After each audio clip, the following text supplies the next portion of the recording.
บีพีกับฮานอยพิเศษเนาะครับเนาะ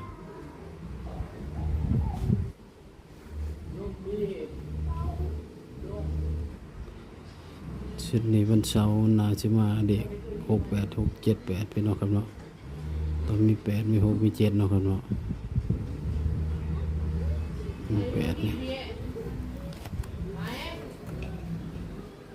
เนาะครับเนาะฝากฟังคำเตือนเนาะครับเนาะคำเตือนสูตรมีเขามีรุดเนาะครับเนาะทางสองเป็นเพียงสื่อกลางแนวทางเนาะครับเนาะ